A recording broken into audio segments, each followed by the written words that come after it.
তো হাদিসটির নাম হচ্ছে সহিহ বুখারী। বুখারী শরীফে আল্লাহ হাদিসে কুদসির মধ্যে বলেন ওলিদেরকে মানতে হবে। কি বলছে? এই বুখারী শরীফের অরিজিনাল নাম কি জানেন? সহিহ বুখারী বলে তো সবাই চালিয়ে দিই।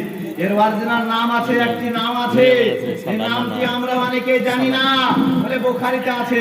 আরে ভাই, তুমি একবার বুখারী পড়ে দেখাও না কেন? বুখারী দুই খণ্ডে বিভক্ত। বুখারী শরীফ নাড়া আরবিতে লেখা, জের জাবার নাই। একটু দেখে নিতে পারেন। জের জাবার বিহীন, যেটা মাদ্রাসাতে ট্রেনিং দেওয়ানো হয়, প্রায় 1 বছর 2 বছর নয়, 10 বছর লাগে হাদিসটি পড়তে গেলে। হাদিসটি পড়তে গেলে 10 বছর সময় অতিবাহিত করতে হয়, তারপরে বুখারী শরীফ পড়ানো হয়। এই বুখারী শরীফের জের জাবার কিছু নাই, নাড়া আরবিতে লেখা। এই বুখারী শরীফের অরিজিনাল নাম জামিউল মুসনাদুস সহিহুল মুখতাসারু মিন উমুরি রাসূলুল্লাহ সাল্লাল্লাহু আলাইহি ওয়াসাল্লাম সুনানিহি ওয়া আইয়ামিহি। জোরে বলুন সুবহানাল্লাহ।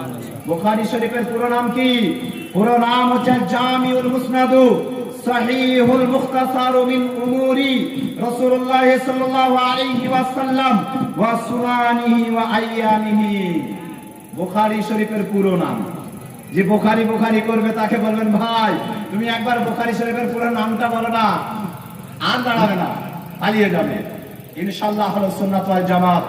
সুন্নি মুসলমান যারা, সুন্নি আলেমদেরকে জিজ্ঞাসা করবেন, ইনশাআল্লাহ বলে দেবে, কারণ এগুলো ট্রেনিং করানো হয়। আজকে কি বলা হচ্ছে? হাদিসে কুদসি। হাদিসে কুদসির কথার অর্থ কি জানেন? যেটা আল্লাহ রাব্বুল আলামিনের তরফ থেকে ডাইরেক্ট হাদিস আল্লাহকে দেওয়া, আল্লাহর নবীকে দেওয়া হয়। যেমন কোরআন জিবরাইলের মারফতে এসেছে, হযরত হাদিসে কুদসি জিবরাইলের মারফতে নয়, আল্লাহর তরফ থেকে রাসূলের নিকটে নবীর কাছে ডাইরেক্ট, ইনডাইরেক্ট নয়। এটাকে বলা হয় হাদিসে কুদসি। অন্যান্য হাদিসের চাইতে এর মান বেশি। অনেক রাবী আছে, অনেক রাবী। কেউ এটা জয়ীফ, জাল, কেউ প্রমাণ করতে পারবে না। সহিহ সানাদে বর্ণিত, কারণ অনেক সাহাবীরা এই হাদিসটি বর্ণনা করেছেন। সর্বশেষ বর্ণনাকারী যিনার নাম হচ্ছে হযরতে আবু হুরায়রা রাদিয়াল্লাহু তাআলা আনহু। আবু হুরায়রা, ইনার দ্বারাতে প্রচুর হাদিস বর্ণনা করা হয়েছে। আবু হুরায়রা রাদিয়াল্লাহু তাআলা আনহু থেকে বর্ণনা কি বলা হচ্ছে দেখুন। আতাই আবি হুরায়রা ক্বালা ক্বালা রাসূলুল্লাহ সাল্লাল্লাহু আলাইহি ওয়াসাল্লাম ইন্নাল্লাহা ক্বালা মান হাদালি ওয়ালিয়ান। কি বলা হচ্ছে?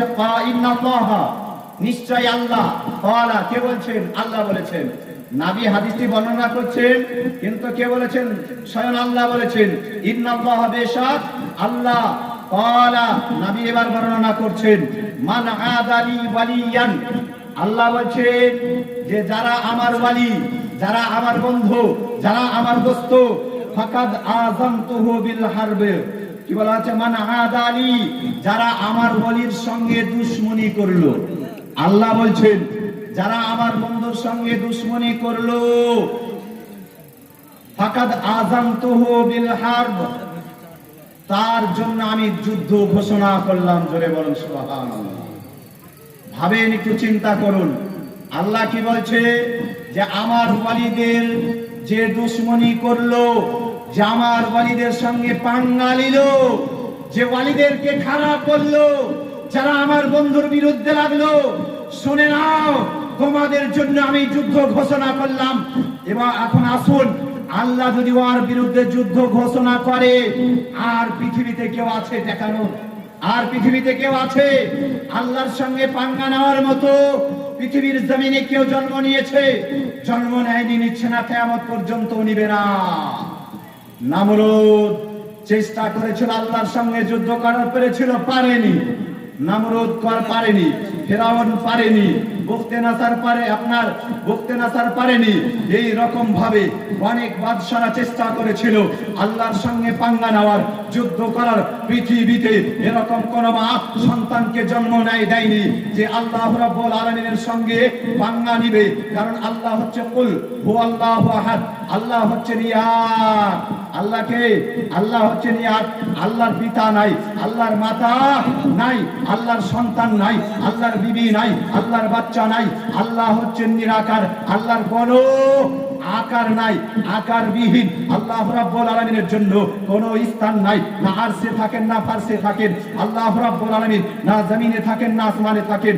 আল্লাহ রাব্বুল আলামিন কোথায় থাকে এরকম কোনো জায়গা নির্ধারিত নাই। আল্লাহর জন্য জায়গা নির্ধারিত করা হচ্ছে কুফর। কি হচ্ছে? আল্লাহর জন্য জায়গা নির্ধারিত করা হচ্ছে কুফর। কেউ যদি বলে আল্লাহ আরশে আছে, এটা কুফর। আল্লাহ যদি কেউ বলে আসমানে আছে, এটাও কুফর। আল্লাহ রাব্বুল আলামিনের জন্য কেউ যদি বলে জমিনে আছে, এটাও কুফর। আল্লাহর জন্য জায়গা নির্ধারিত নয়, কারণ আল্লাহ হচ্ছেন নিরাকার। আকারের জন্য জায়গা প্রয়োজন। বুঝতে পারছেন কথা আমার? আকারের জন্য জায়গা প্রয়োজন, নিরাকারের জন্য বাবা জায়গা প্রয়োজন নাই। আল্লাহ নিরাকার, আল্লাহর শক্তি সর্ব জায়গায় বিরাজমান। আল্লাহ সর্বদাই আমাদেরকে দেখছে। আমাদের সমস্ত আমল আল্লাহ রাব্বুল আলামিন নখদর্পণে রয়েছে। যাররা যাররা পরিমাণ হিসাব আল্লাহর দরবারে আছে। আল্লাহ রাব্বুল আলামিন আপনাদের কাছে এখানে একটি প্রশ্ন করে, আরশ আছে, আরশের নিচে সর্বপ্রথম এই জমিন আসমান তৈরি করার পূর্বে কি ছিল বলুন? এখন তো আরশে আজিম আছে আসমানের উপরে, আরশের নিচে আসমান আছে। যখন আসমান ছিল না, জমিনে ছিল না, তখনই এই আরশটা কার উপরে ছিল? কারণ আরশ জমিন আসমানের আগে তৈরি করা হয়েছে। জমিন আসমানের আগে তৈরি করা হয়েছে। শুনুন, হাদিস পাকের মধ্যে রয়েছে আরশে আজিম আপনার যখন আসমান এবং জমিন তৈরি হয়নি, তার পূর্বে আরশে ইলাহি আল্লাহ রাব্বুল আলামিনের আরশ পানির উপরে ছিল। জোরে বলুন সুবহানাল্লাহ। এই পানি কার উপরে ছিল? পানি ছিল আপনার হাওয়ার উপরে। জোরে বলুন সুবহানাল্লাহ। পানি কার উপরে? হাওয়ার উপরে। একটু ব্রেনে সেভ করে নেবেন, এগুলা অনেক সময় প্রয়োজন হয়। আসুন আপনাদের সম্মুখে হাদিস তুলে ধরি। আল্লাহ কি বলছে? আমার ওয়ালির সঙ্গে যে দুশমনি করলো, আমি তার সঙ্গে যুদ্ধ ঘোষণা করলাম। এখন আপনি আল্লাহর ওলির সঙ্গে দুশমনি করবেন না করবেন না সেটা আপনার ব্যাপার। আপনি করবেন, আপনি জবাব দিবেন। আল্লাহ ছাড় দেয়, ছেড়ে দেয় না। ওয়ামা তাকাররাবা ইলা আবদি বিশাইইন আহাব্বু ইলাইয়া মিম্মা ইফতারাতু আলাইহি ওয়া লা ইয়াযালু আবদি ইয়াতাকাররাবু ইলাইয়া বিন-নওয়াফিল হাত্তা আহবাবতুহু। নবী পাক সাল্লাল্লাহু আলাইহি ওয়াসাল্লাম হাদিস বর্ণনা করেন, আল্লাহ রাব্বুল আলামিন বলেছে, আল্লাহ রাব্বুল আলামিনের নিকট হতে গেলে ফরজ ইবাদত করতে হবে। ফরজ ইবাদত মানে নামাজ পড়তে হবে, রোজা রাখতে হবে, আপনার যাকাত দিতে হবে, অর্থ থাকলে হজ আদায় করতে হবে। আল্লাহ রাব্বুল আলামিন বলে, এই ফরজ ইবাদত করার পরে আমার কাছে অতটা নিকটে হতে পারবে না যতটা নিকটে হতে পারবে এই ফরজ আমলগুলা করলো।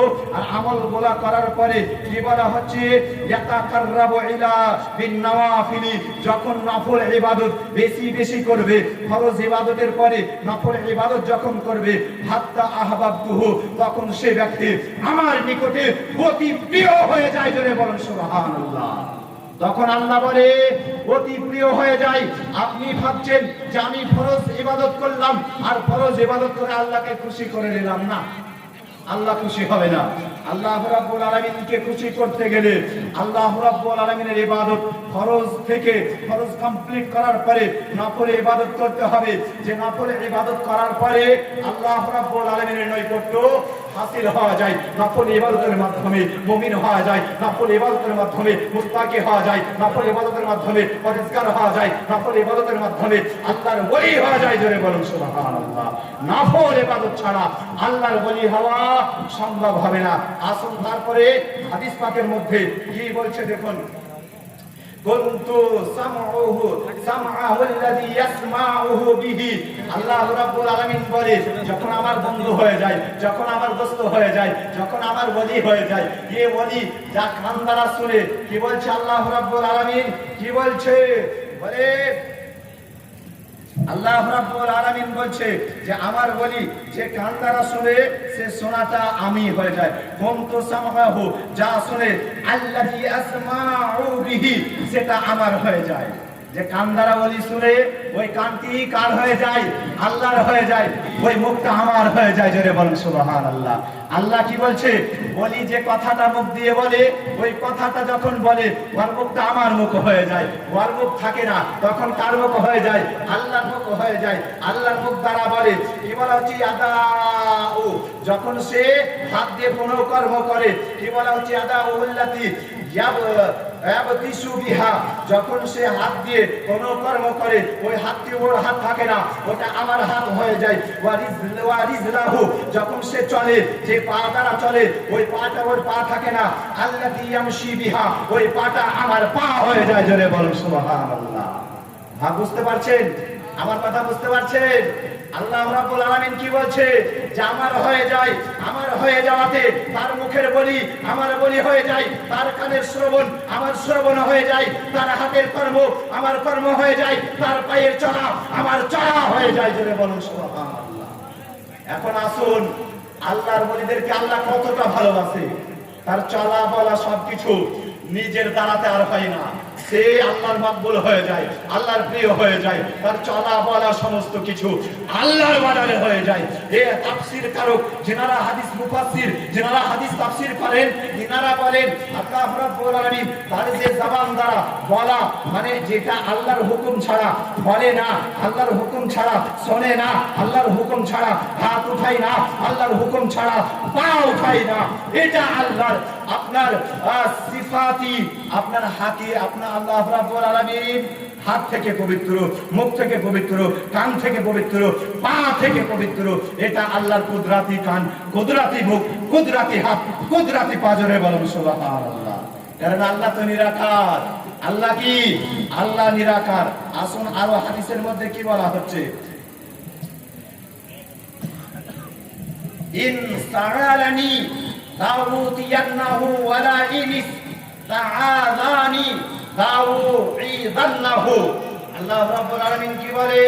নবী পাক সাল্লাল্লাহু আলাইহি ওয়াসাল্লাম বর্ণনা করে, ওই আল্লাহর ওলি, ওই বন্ধু আমার কাছে যা চায় আমি তাই দিই, যা চাই তাই দিই, আমার কাছে পানা চাইলে পানা দিই।